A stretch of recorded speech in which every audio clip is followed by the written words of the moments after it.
Hi, welcome to my laundry room. I have 10 socks made and ready to be blocked. Blocking is usually the most involved step in finishing an item you've made with yarn. You can see that the socks here are a rumpled looking pile. They don't have that sock shape. That's what blocking is for. One of the tools I use to block might surprise you. It's a salad spinner. It seems odd, but you'll see that it helps in a few ways throughout the process. Now I'm going to use some laundry soap. This is not detergent, laundry soap. This one in particular requires no rinsing. It's also fragrance-free. Because these socks are made with 100% wool, they can felt and shrink in hot water, or if there's a lot of friction or agitation going on in washing. Enter the benefits of a salad spinner. Once the socks are in the water, I use that inner basket to act as a weight. That keeps the socks submerged and also keeps them from moving around too much as I swirl that soapy water around the larger container. Now that these are all in the pool, so to speak, I'm going to let them sit for around 20 minutes. Since wool has some natural water wicking and repelling properties, this 20 minutes makes it possible for the water and the soap to really get through the full density of the fabric. Now that those 20 minutes has passed, I can show off the rest of the reasons why a salad spinner is so useful. Even though the soap doesn't need to be rinsed out, having the socks in the basket simplifies the rinsing that I like to do anyways. I can soak them in clean water, or I can rinse them under running water, and I can pick and choose between those two. And I'm not handling those socks more than is necessary.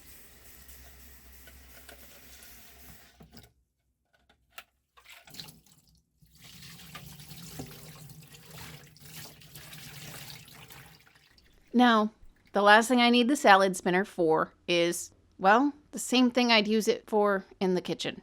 Don't worry, I have a different salad spinner in the kitchen. This is dedicated to my yarn projects. So I'm going to spin out a lot of that water, and you'll see I'm going to check the socks just to see what color they are, because the darker they are, the wetter they are. I'm going to gauge their weight. I'm going to see if they're cool to the touch, which still means that they're damp. And I'm using all of those things to determine whether or not they need to go for another spin. Took 3 different times.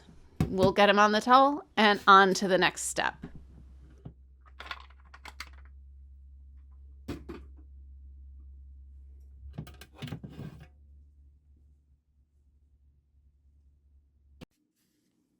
Welcome to my floor. Yes, I am on the floor, intentionally. Now, in this step, I'm going to start off by really roughly shaping each sock. You see that I make sure that there's no cuffs that have a fold in them. Each sock has that sock shape fairly well sorted out. And now I'm going to lay those socks out in a single layer on the towel, then fold that towel, roll it up, and I'm going to squeeze that water out. Leverage, that's the reason I'm on the floor. Sometimes for larger projects, I will stand on the towel just to get it extra flat. The more water I can remove now and in the earlier steps, the less time it will take for those socks to air dry. And blocking isn't done unless they are dry.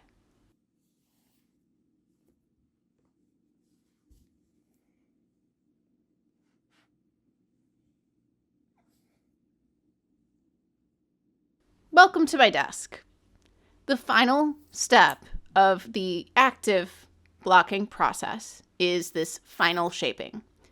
Because I am making 100 socks, and I want those socks to be consistent in size and in shape, I made some sock forms out of a lightweight, easy to bend wire. So now's when I put the socks on the forms so they can air dry in their proper shape.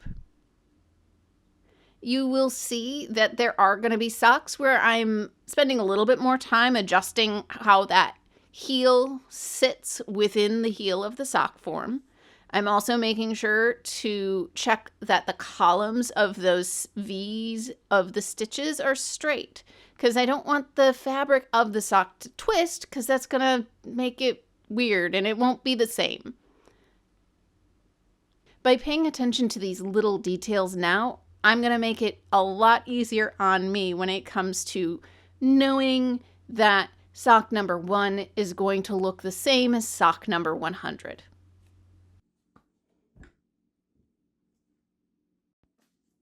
I guess you're coming along with me as I make a couple extra sock forms.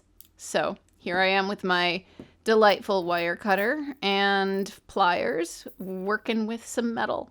This is not the only thing I do with metal in order to make these socks.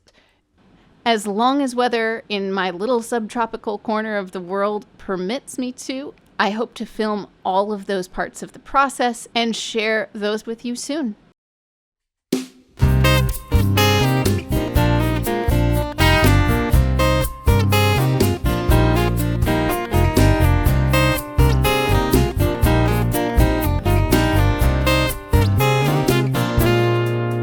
When you do the wash,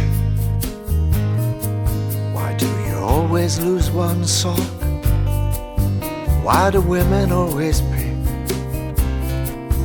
2 a.m. to have a serious talk? Why does the food on the next table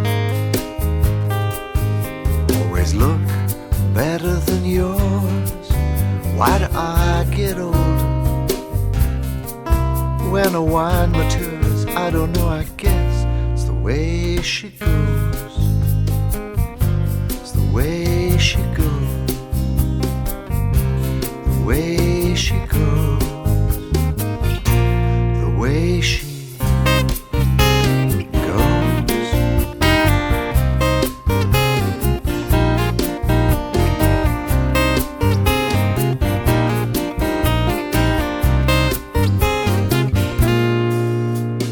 going steady. Why didn't Lassie marry Rin Tin Tin? Speaking of which, I wonder, how come my ex is with a character like him? I wonder if attack is always the best form of defense. And I wonder why everything is 6-4 against. I don't know, I guess it's the way she goes. It's the way